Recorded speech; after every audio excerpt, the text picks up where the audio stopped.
Farm Bureau helps protect its members in more ways than you might think.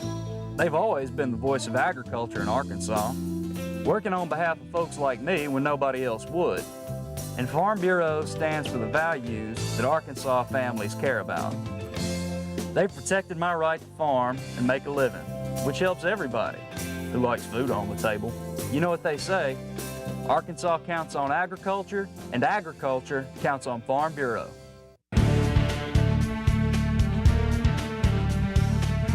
Welcome back to Capitol View. I am Roby Brock alongside David Goins. We are joined by our political long table here now. We have Republican Representative Ann Clemmer. We have Democratic Representative Fred Love. Yeah, thanks very much for both joining us here this morning. Thank you. Let's kind of do a continuation. If you saw last week's show, or even if you didn't, we talked a whole lot about ethics and specifically with Senator Paul Bookout resigning. Then, late this week we saw Lieutenant Governor Mark Darr stepping away from the congressional race in the 4th District, again, kind of citing some of the same things with problems with campaign finance reports. From y'all's perspective, is this a crisis of ethics right now within the state legislature?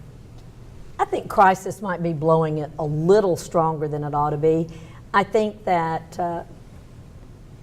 the fact that we don't have a system for looking into the reports once they're filed, unless you have a political opponent or someone interested. I mean, I think that is probably not the best way, especially in a state where we've had so many races go uncontested over the years. I think in this new era we're in, where the parties are close and there's a lot at stake, there may be more people wanting to look into those campaign finance reports. Representative Love. Well, I think Ann is correct. I don't think it's a crisis. I think you have some isolated incidents where people have, abused the public trust.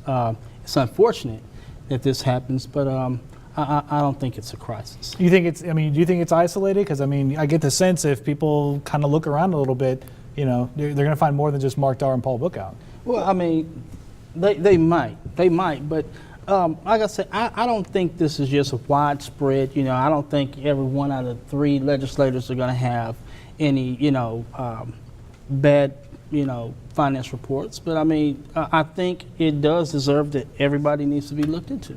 Well, and I would say this, I think for a lot of candidates, and I'm not excusing anything, I think a lot of people are doing this on their own. There's precious little guidance on it. The rules seem to be very clear in some areas, but in others, even the decision of which report you need to file at this point in time. You're unopposed, what report do I fill out?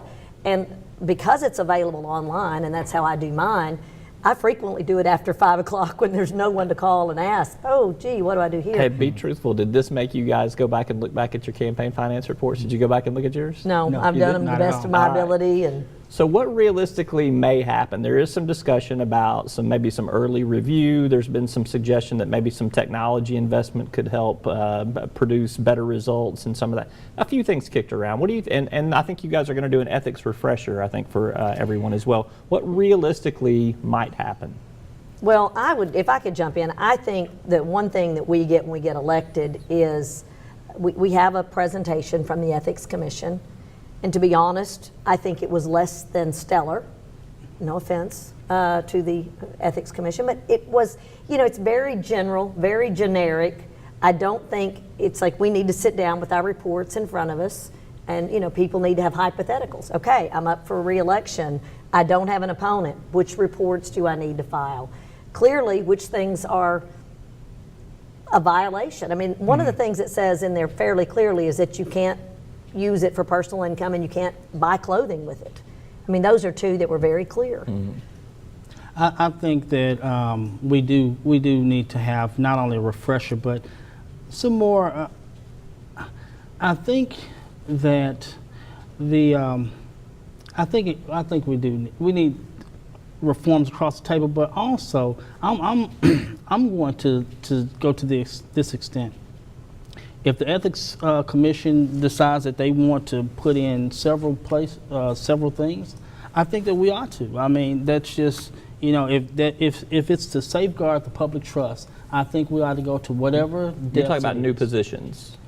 You talk about new positions, staff, new staff staffing positions Mm-hmm. in order to review the campaign finance reports, new technology. I think that we need to go through all that. But also, They need you guys to do that, though. You can't. Yeah, well, Commission yeah. can't just What hire I'm saying, people, but right? Yeah. it'd be a part of their legislative packet. Okay. And I think that we will get serious about ethics reform if we do that. Okay, well, we got probably about a couple minutes here. Wanted to maybe transition a little bit into healthcare because obviously, these exchanges are rolling out. We've heard so much about it. From the state level, obviously, former President Clinton will be in Little Rock on Wednesday to kind of make this this speech on behalf of the administration. I understand both y'all voted for the private option, which is not a wholesale endorsement of the healthcare law itself. But what's your expectations for maybe this speech here? I'm sure that President Clinton is going to tell us that we need to insure everyone. And just to be clear, I voted against the private option, but when it came down to the funding, I voted for it. Mm-hmm. Well, I'm going to look forward to President Clinton's remarks. I think that his leadership is very important. I voted for both the private option and the funding for private option because I think it's imperative that we do begin to cover Arkansans. And here's the thing: is in the end, it's going to save us money. It's going to save us funding. The numbers were there, and I think time is better spent. Money, resources, everything is better spent instead of fighting the public option or the private option is actually working for ensuring that if there's something that we don't like about it, let's try to change it. Let's try to. And the last 10 seconds here, the funding vote has to happen again in the spring. Correct. Does your vote stay the same? Does it? I mean, I'm kind of looking to your party Well, I'm because people hoping are jumping that off ship here. that we have good reviews. I mean, I was obviously willing to consider and wanting to consider the private option. I had voted no because I thought we were rushing the vote. But does the funding vote stay the same? I don't know. I think there are going to be some people that are going to say. Does your vote stay the same?